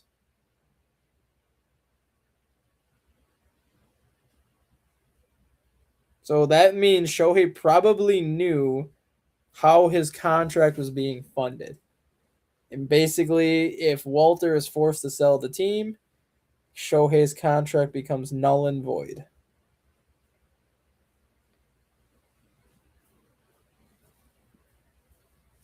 Oh, so if he knew about that, I would definitely think he knew something about the gambling We're allegations that not he going to was get it. also. We're not going to get into that conversation. Well, I am But because he definitely did. in other words, the Dodgers are being investigated for illegally funding their roster by stealing from the insurance companies that he owns, which in turn means if the Supreme Court subpoenas Walter, he's going to be forced to pay back the $20 billion of money that he's taken from his insurance companies, which he will not be able to do. Therefore, he files bankruptcy, which in turn forces him to sell the team to somebody else, and then the Dodgers are basically what he just said are about to crumble because all those contracts will no longer be able to be afforded by the new owner. Here's the good question right here that he asked: could this save the next season? Yes, because I if he is in court before these lockout, the goal is to have him in court before the lockout. That is the goal right now by the Supreme Court. If they can get him into court before the collective bargaining agreement ends, they don't have to reach an agreement by that December 4th deadline. They can file that 45 to 60-day extension, which they did, what was that, 2020? Before COVID hit, where they extended the collective bargaining agreement until basically the middle of spring training. that was 2020 and the Yeah. 2021. Yeah, yeah. So they get like a 45 or a 60-day extension they can file. They will file that extension if he's in court because they will let everything play out. And if they find out that his deferred money was funded based on the loans he was stealing from his company, baseball will be played because then teams are going to know that any team that has deferred money, that will no longer be a thing because that will be the first thing the owners say that you can't do anymore. Because they're going to be like, Just like how do we know that you didn't take money from your company? How do we know that you didn't take money from your company to fund this player? That'll be gone in an instant. like just example, you saw what happened just this week with with Wright, the tight end from the Browns, going back to Yep. LSU. You notice how as soon as that happened, the Big Ten, Yep. ACC, Big 12. SEC all Big jumped 12. in and said, "Nope, we're not doing this." That's how quick deferred money in Yep. baseball will go away. Yep. If they find out that these contracts are funded based on the loans that he was stealing, every team that's got a deferred contract, the Mets, anybody that has a deferred contract, that contract will be looked at instantaneously. As And it in, has to be proven that it's legitimately deferred. yep, as in like if they find out in court, don't be surprised if the Mets get subpoenaed the next day. To be like, we're looking at Soto's contract. Don't be surprised if the next team that has a deferred contract gets subpoenaed the next day. We're looking at this contract to find out where that money's coming from. Even if Because the deferred contract is $1, it's going to get looked yep, into. because this is what I've been saying the whole time, even before we started this show.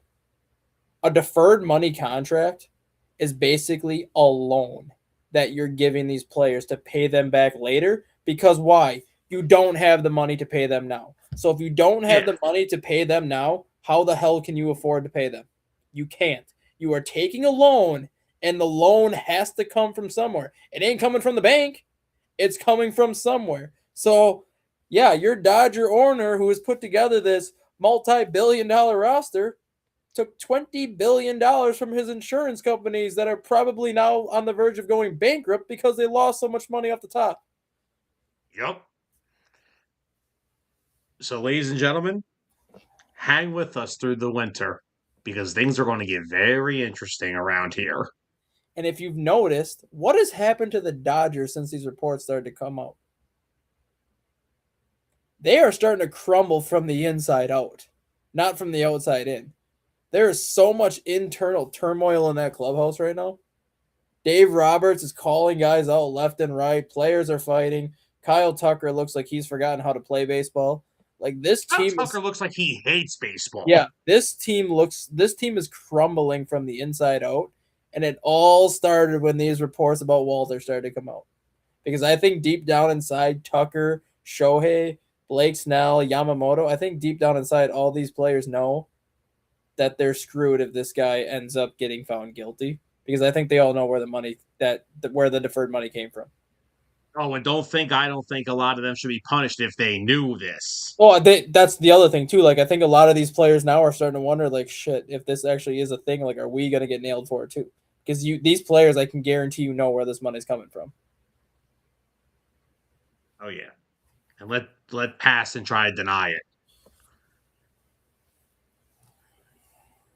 Go let the Dodgers spokesboy try to deny all of it. There's a reason why that Spectrum. Well, there's a reason why the guy that gave him that deal at Spectrum is no longer employed. Because the Dodgers probably gave him a 10% cut of that TV deal, which means if you just got a $7 billion TV contract, you're $700 million richer. Go have a good life. There's early retirement for you.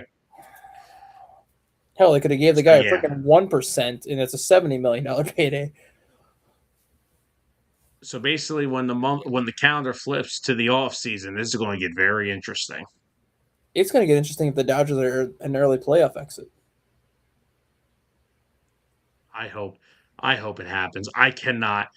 Not only can I not deal with the three-peat, I can't deal with the freaking lockout and then the three-peat. I can't That's deal with right. I that. think the Dodgers at this point, I still think they're the favorites, but they're not as heavy of favorites as they once were. If they No, continue to crumble the way they've been crumbling the last 3 weeks, they're not even making it out of the first round. somebody. I don't care if it's the Phillies, the Braves, the Cubs, the Brewers, the Padres. Somebody save us from this crap. Somebody will. Yep. It's going to be a very interesting situation to monitor throughout now until what you say their goal is to get him in there by December They 31st. want him. They want him in there by November 14th, because Oh, okay. November 14th is 3 days before the before free agency officially begins. Okay. They want him in there before then because then they can start probing all the documents already and be like, where did this money come from for this contract? Where did the money go for Shohei's contract come from? What company did you give Yamamoto's money to? How are you able to defer $68 million of Shohei's yearly salary, but somehow you want to pay Kyle Tucker $60 million a year? How are you able to defer 25 million of Yamamoto's money, but yet you signed Blake Snell and did this? There's another investigation I want too. Mm. If I'm being completely honest. Look, I need investigations because guess what? All of a sudden, I was curious about this going into this month because Dustin, it is August 26th, and I believe I brought this up right before it was either the last show we did or the second to last show that we did before we were off for 2 weeks. All of a sudden, who's healthy? All of a sudden, Blake Snell and Tyler Glass. Now Yep. that's another thing I want investigated. Yep. There is no freaking way that this happened with Blake Snell again. You cannot tell me that Blake Snell just miraculously gets hurt within the first 2 months, and September, plenty of time to get him going though for the season for the playoffs. Yeah, without we giving him 4 rehab starts too, right? Yeah, That means that he was probably never hurt, and if he was, he's probably been just kind of pitching on the side, going down to Arizona and just doing whatever the hell he wants to do for 3 months. He's probably been pitching for 2 months, but he's just like and he's like, I'm just gonna hang out here until you need me. I think we are going to get a lot of things uncovered over the next 90 to 120 days. Yeah. It's time for the fan bases to unite. We're taking them down together. All I can say is enjoy the success that you've had, Dodger fans, because your quote unquote well run organization. And I'm not going to say it's not well run because the Dodgers have played within the rules for the most part. Your well run organization is about to get exposed, and that well run organization is going to be in for a world of hurt. And we don't care how many feelings we hurt on this episode. Because if we were here caring about people's feelings, we'd work for ESPN. Right. Well, they don't care either. All right, Dustin. It's been nice for 2 weeks where we haven't had to deal with it, but our friend the Grid wants to make its return. That means we got to do 3 grids again tonight since we're 2 weeks behind plus now here. Why? What is with you want to do 3 damn grids? Because we missed the last 2 weeks. So now we have to make up for that. So we have to do basketball, football, baseball again tonight. And I am pissed off at my football grid that I did the other day. And I want revenge on the freaking football grid. All right, all right, all right. We can Apparently, do since the three. listeners didn't catch this, apparently Randy Moss never played for the Patriots. So I'm a little salty on that right now. What's up, Noah? And no offense. Love you, brother. I hope the Braves lose to the Dodgers. I hope the All Phillies right, lose to the Dustin. Dodgers. Shit. All So right, Dustin. So, first up, on the top side, we got San Francisco Giants, Oakland A's, or just the A's. 10 plus home run season batting. And down the left side, we got Royals, Mets, 300 plus batting average season. mm-hmm. So 300 plus batting average season. Put Barry Bonds in there All right.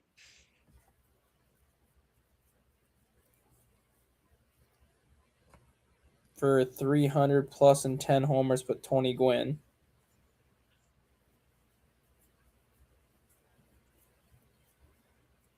Gotta make sure we don't put Tony Gwynn Jr. What a stash!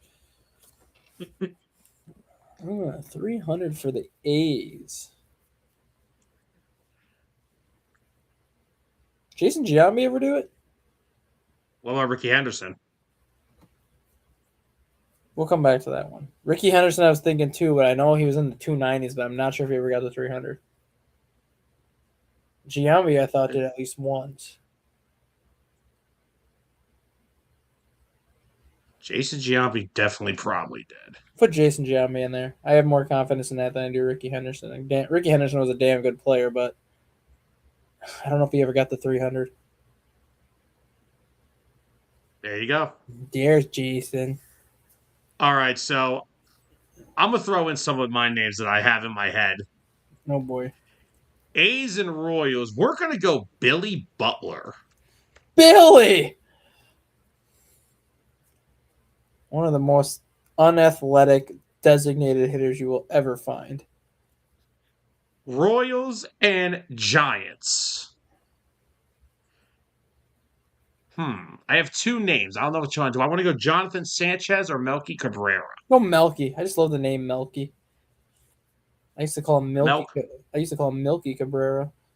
All right. There we are. Ooh, a He Yankee guy just too. Oh yeah, he was a freaking young Yankee. All right, 10 plus home run season for the Royals. I mean, pick anybody: George Brett, Salvador Perez, Alex Gordon, Bobby Witt, Jack Caglione, I'm gonna go. So let's go, Mike Sweeney. Mike Sweeney. That'll work. That'll play. He spent a cup of coffee with the Phillies. A's in Back the in A's in the Mets. You can go Frankie Montas oh good lord. or Sean Manaea, who's still there. But I just like Frankie Montas when he was with the A's because he was actually a solid pitcher when he was with the A's. Hey, 1%. 100%. That Yeah. no, that's appropriate because that's about the amount of innings he's pitched with the Mets. Yeah. At least the amount of successful innings. Real quickly, Noah, I wouldn't say easily. You're only 4 games up. Hey, you got to come to Philly next weekend. Yeah, no, I did check in. I did see they were winning still. They won last night somehow with the Dodgers having a runner at third with nobody out. All right. So we need a Met and a Giant, which we could go Carlos Beltran. That's too easy though. I want to get a better point score for that. Okay. You All can right. you can put that for home runs. Well, for home runs, I'm going to do something different. I'm going to no. Oh, we're doing a Carlos, but it isn't going to be Carlos Beltran. Who do you put, Carlos? Who the hell are you putting? Carlos Delgado. Yeah, there you go. There's a name for We, you. I was going to put Ryan Church, but I have no idea if he ever hit 10 home runs with the Mets. he doesn't have to hit it with the Mets. He just has to hit it. Not sure if he hit it. Giants, and Mets go Angel Pagan. There you go. I knew there was going to be one. Well, he's right at the top. What a start. Wow, only went over 10% twice. How more people didn't say Carlos Delgado? I don't know. because I don't think because Delgado was with the Mets through like the final 3 years of his career. He was still on the. He was still one of the best hitters on MVP baseball 2005. Hey man, love me some Carlos Delgado. All right, so where you want to go next? You want to go NBA or you want to go NFL? We'll go NFL since that starts up shortly, and I mean shortly. Oh Jesus Christmas! Hee hee. All right, so Oh, top side we have Lions, Panthers, 3,000. Excuse me, 3,000 plus yard passing season. On the left side, Commanders, Patriots, Giants. I mean, you can knock out the 3,000 yards if you want. Just Okay. every quarterback that's around right now has gotten that. All right, so for New England, we just put Brady and call it a day. Sure. Unless the grid wants to tell me that Tom Brady never threw for 3,000 yards. Or that Tom Brady never played for him. Giants, shall we just go Eli? Mm, no. Okay. Go go famous Jameis. Jameis Winston. Uh,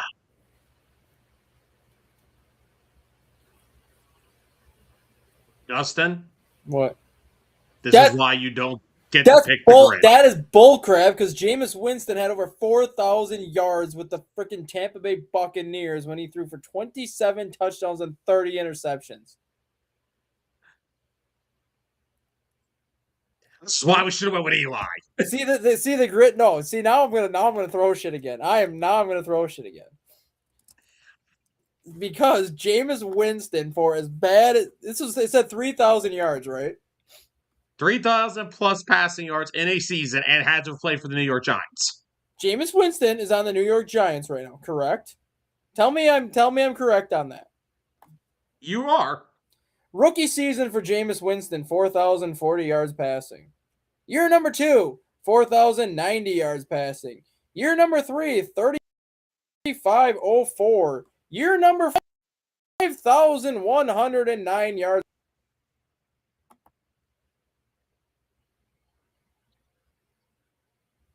Oh my God. Well, Somebody tell me how he did not throw for 3,000 yards. I would really like to know. correct me if I'm wrong. Didn't Jane Daniels throw for over 3,000 his rookie year? I don't know. Maybe they say he won't. I don't know. Here, let's just throw Jaden Daniels in there. There you go. I'm gonna All freaking right. stab somebody in a minute here. Whoa, buddy. All right, let's try to knock out the rest of this before you get mad. And we still have to do a basketball one. Adrian Peterson played for the Commanders and the Lions, and if someone tries to tell me he did it, I'm gonna punch the screen. He played 1 year with Detroit, I think 1 year with the Commanders. 68%. Holy crap. You mother bastards. Panthers and Giants, we could put Brian Burns. Yeah, you can put Brian Burns. Tell me that he didn't do that either. Bitch. He was only drafted by the Panthers. Right? Okay. Now we need. Commanders and Panthers, you can put Frankie Louvu. Oh, dear God. The numbnuts himself. That's a prison mugshot right there.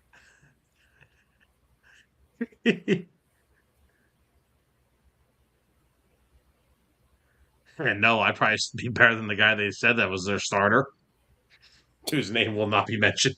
Who? Who? Watson. Oh, why not? Okay, wait. Lion. Wait. No, Branch never played for the Lions. Danny Amendola did. Thank you. End of his career, he did. But Garrett Blunt did for a year. Nah, we'll go Danny. It's more fun.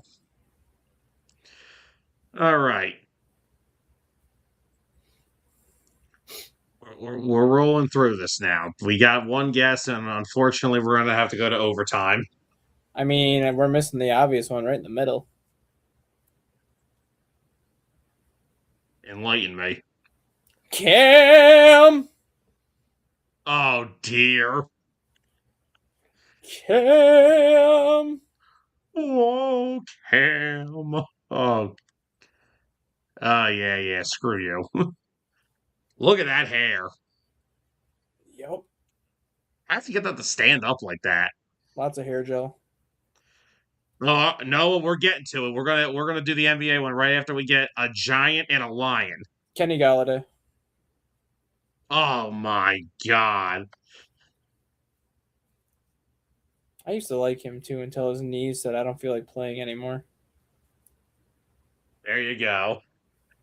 So we're getting honorary credit for that No, one. we're not taking honorary credit. We're getting 100% credit because somebody obviously never watched Jameis Winston play until after the fact he threw for 5,000 yards. Because he's never thrown for over 3,000 yards since that year. Yo, Clint, we got it. We were sweet. We that was Dustin nailed that one. All right. Last one. NBA. We have top side Kings, Pacers, 20,000 plus career points. Left side, we have Sixers, Lakers, and Suns. Mm-hmm. Sixers 20,000. and No, 20,000 career points. We got to put Mr. R.I.P. Kobe Bryant. We got to put Kobe in there. Kobe gets love no matter what. All right. Sixers. Who do we put? Do we put Will Chamberlain? No, he didn't score. He didn't score. I don't know how much he scored. What about AI? Why don't we go AI?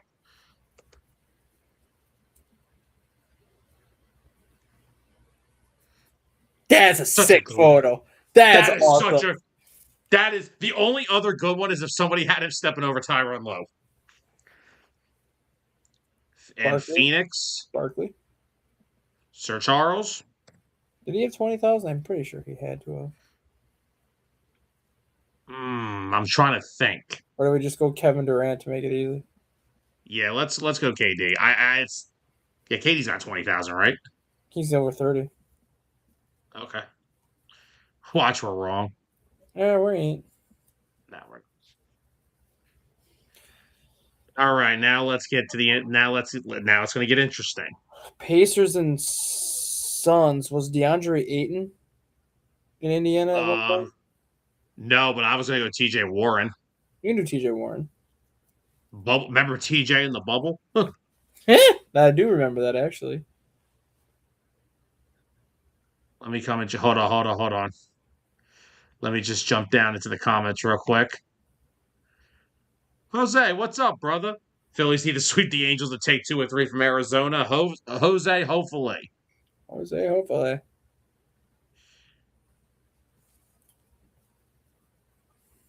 Lynch says for the Lakers and Pacers on Meta World Peace. Okay. That's what I was gonna say. Ron Artest. Yeah, I was gonna say him. I know what the point is. There we go. All right.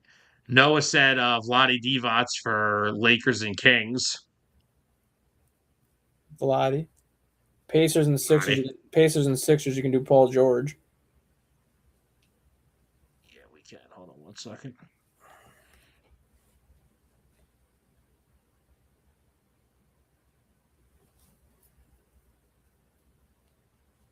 All right. Kings and Sixers. We could do Buddy Hield. Buddy. What about Danny Ainge?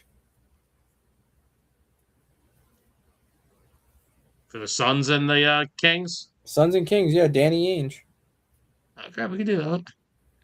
You know who else we could have done for the Pacers and Sixers? We could have done TJ McConnell. I want to change mine for the Kings and Suns. I want to change mine. All right, what do you want to do? It's one of my favorite names ever, Hidu Turkoglu. Oh, God, I forgot he was on the Suns. His final year in the NBA, I believe, is with the Suns. There you go. We were in technical terms, we were 2 and 3. Two and Clint, what? Noah, shout out to you guys for helping us with some of them in the chat. We appreciate you guys. We were 3-0. There ain't no technical terms. I need to have Sir, you got it wrong, says the grid. No, my attorneys are getting involved. We are subpoenaing the Immaculate Grid for that one. That might be worse than saying that stinking Randy Moss didn't play for the Patriots. Noah said we could have went Vince Carter for Kings. And so, Noah, you could put Vince Carter for half of the NBA grids because he played for almost half of the teams. Like, I'm not even kidding right now. That might be worse than Randy Moss playing for the Patriots. That's more worse than saying a Pro Bowler and Tampa Bay and Rob Gronkowski was wrong for us. We got screwed on this too.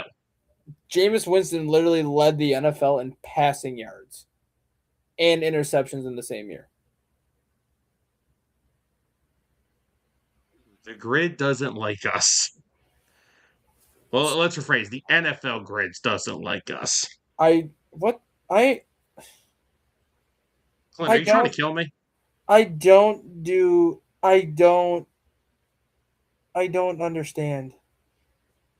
I don't understand. Go to 82-0 once. Let's see if we can do one of those. Okay, so now, do we want to try to build an 82-0 team, or do we want to go head-to-head and see who beats who? We can do head-to-head. That's fine. Yeah, that's what me and Tyler usually do. All right, so let me just get it set up real quick, and then I'll bring it back on the screen. I got 5 minutes yet before I got to get ready for work. I got time. Yeah, screw it. Why not?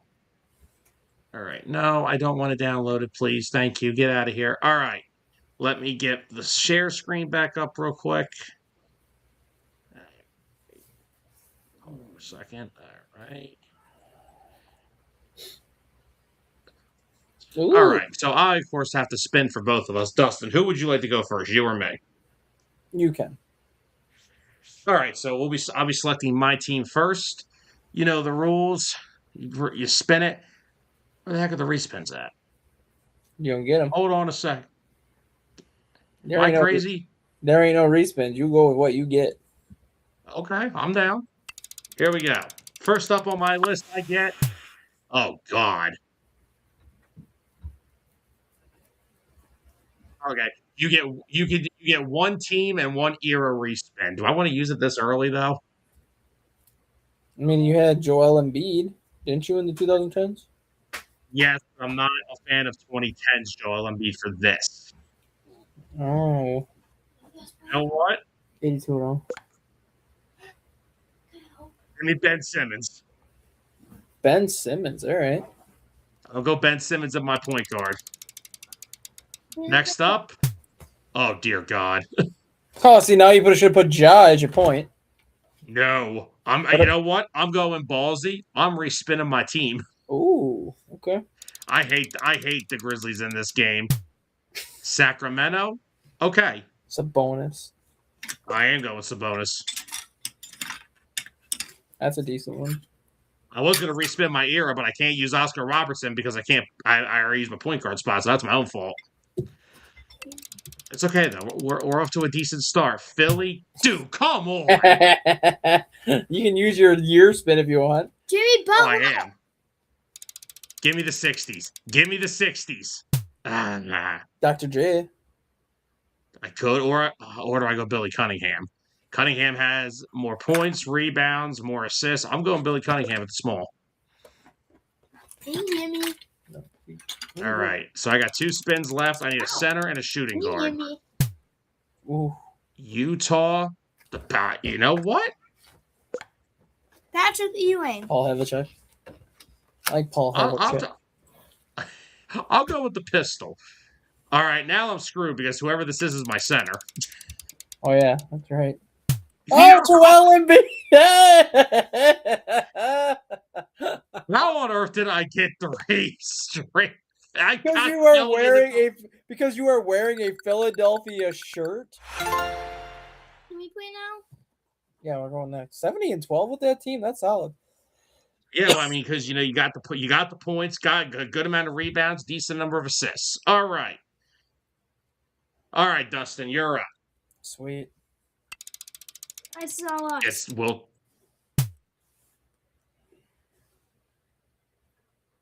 You got Golden State in the 2000s. This sucks. Spin the year. The decade. The era? Yeah. All right. If you get the 60s, I'm going to be pissed. 80s. I gotta look closer here.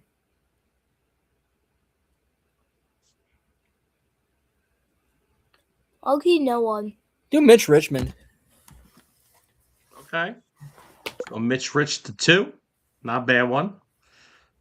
All right. Next up, you have Utah in the 2020s. Oh, Lori. What's his name? Is Donovan Mitchell on this list? Yes, it's right there. Donovan Mitchell. You want Mitchell?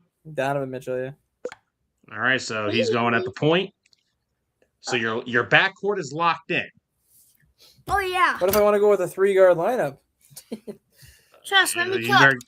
You better get LeBron James or Luka Doncic then. No, I got you. Gotta zoom in. Bob McAdoo. Can I do my own after this? Do you want to stick him at the 4 or the 5? 5. No, 4.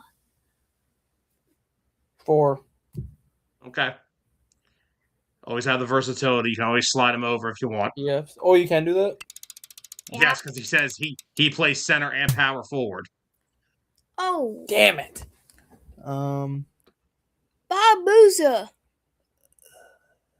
Wait, respin the Yeah, team. I'll have your team respin. Respin the team.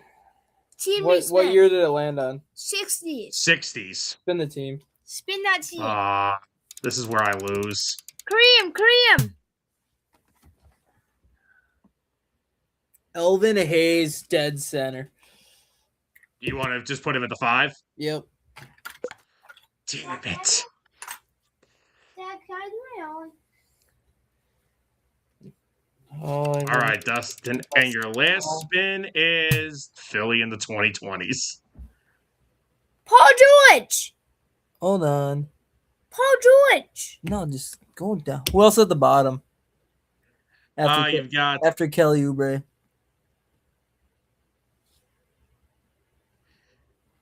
Buddy Hield. Jalen McDaniels. Justin Edwards. Okay, go back up to the top. I didn't know if they were gonna have Jimmy Butler listed as a small 4 because I would have taken Jimmy Butler. No, trust Paul George. Do that Jay McDaniels. Lewis King. What are you doing? You want to do Lewis King? So it's 20 points per game, don't it? You're not wrong. All right. Can I do my own? Let's see. Hold on. Let me do my own of this. I'll cook. Oh! 67 and 15. You got me on that one, Elvin Hayes. I want to go. You want to do one? Let him let you do one then. Yeah, you can go. Let's do it. You know the rules? Okay. Just Yeah. Dustin, just do me a favor and yell them out to me in case I can't hear it. Okay. So you got Portland in the 80s. Oh my god, I can't even see it. Do you want to respin or do you want to take the top guy? The top guy. So the Kiki Van, whatever that guy's name is. All right, going Kiki Vandeweghe Put him here. at the, Am I putting him? small? Power forward. Okay. You can switch it if you need to later. I know. Okay. I know I'll play this game. I Sorry. watch TikTok. Of course you. Seasoned veteran. Oh, Take- snap. Take him if he's there. Carmelo Anthony. Jokic. Oh wait, Jokic. Never mind. But this is horrible. Oh, actually, yeah. Carmelo Anthony. Take Melo, yeah. Melo. Mellow. All right. Melo's going at the 3. Yeah, listen to me. This is my team. Yeah, I got it. All right. Next up, we got Phoenix 2000s. There's a lot of good See, options. Steve Nash. Steve Nash. No. Right. Hold on. Shaq. You want Shaq. Oh, he wants Shaquille? Okay. He wants Big Daddy Diesel. Yes. Guards are easy So to now get. now you can get your 2 respins too. I know. Okay. So I saved them. Utah in the 90s. Oh, John Stockton. That's good. That's actually not bad. I think that's better than Steve Nash, personally, so I give it. That was a good one. All right, and you still got... Ooh. Kawhi, done. Can Kawhi play the Who we small forward? taking? Kawhi Leonard. Kawhi going there? Okay. I win this. He'll probably beat me. I don't know if he'll get his team. Whoa! I think they punished you because that was towards the end of Shaq's career. I don't care. He still probably averaged 30. 16 and 8. Dang it. Plus, I think, if I'm not mistaken, I think he only lasted, a year and a half in Phoenix? Yeah. Maybe I should do a respin. Where on earth did all these comments come from? Holy crap. I'm just so Let me get through some of these comments before we get out of here. Noah, we beat the Mariners today. We've won 9 of 12, so we're chilling. Everybody. Noah said. Noah, who would you say was getting 64, me or Dustin? Because I ended up with 70. And I had 65. No, we let everybody go. We let everybody have a turn here. He did not. He ended up with 56. His Shaquille O'Neal pick got punished. That should not got punished. He would have still scored 40. In today's NBA, he would have scored 60 because you wouldn't have been able to touch him. Can we do this with football? No, they don't have it. George, wait. The only thing that's cooked so far is your fantasy teams that you have already. Shocking to me. No. Yes, no. And Noah says, "I thought you." Noah, I'm the king of 82-0. I play it religiously.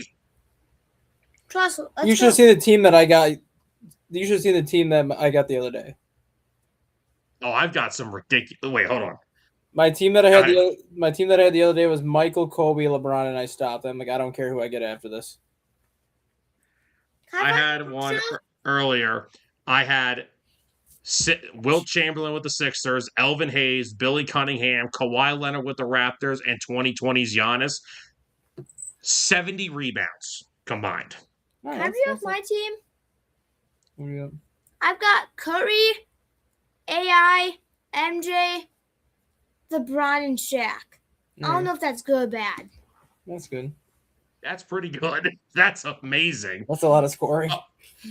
Oh no, and nobody knows the pain unless you've gone 81-1. I've done that too much. But all right, Dustin, we got anything else you want to bring up tonight? I'm gonna play again. Nope, I'll have my I'll just be watching that Dodger situation very closely in the coming weeks, and then obviously once the playoffs officially start. Absolutely. Do you know free? Mm-hmm. Do I just say But all right, everybody, that's gonna wrap up this edition of Hitting Home. Clint, I ain't slowing my roll for nothing. I'm the king of 82-0. Yeah, no, your one loss came from the Michael Jordan-led Charlotte Bobcats that he owns. But anyway, guys, thank you, everybody, for tuning in tonight. We talked some Phillies and their win streak. We talked some divisions that are close heading into September. We talked some of that Dodger situation. And then we had some fun games later in the show. We did some Beat the Grids, which Dustin and I are taking full credit for because those grids have no clue who played for what team. And we decided to go a little 82-0 since we haven't been hitting home has been off for the past 2 weeks. But thank you, everybody, for commenting in tonight on the Facebook side. We appreciate it. Thank you, everybody who checked it out on the YouTube side. Jose, I know you put a comment about our Phillies earlier. Made sure I got that on the show for you, brother. And hopefully our Phils continue to play some good baseball. Guys, we'll be back on Friday with some Birds of the Gridiron. Eagles training camp wrapping up this week. We got a lot of good bird stuff to talk about. So we'll be back at it on Friday. Hope everybody enjoyed tonight's show. Once again, greatly appreciate you guys supporting. Noah, thank you as always. And Noah and all. With it, I mean this from the bottom of your heart. From the bottom of my heart, not your heart. The Braves suck. But that's just the NL East fan in me.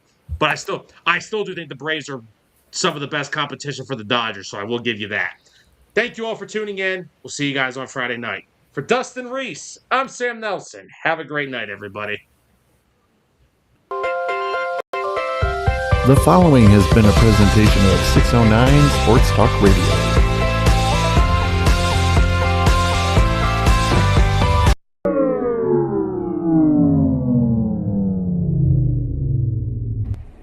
Sam, what did you do?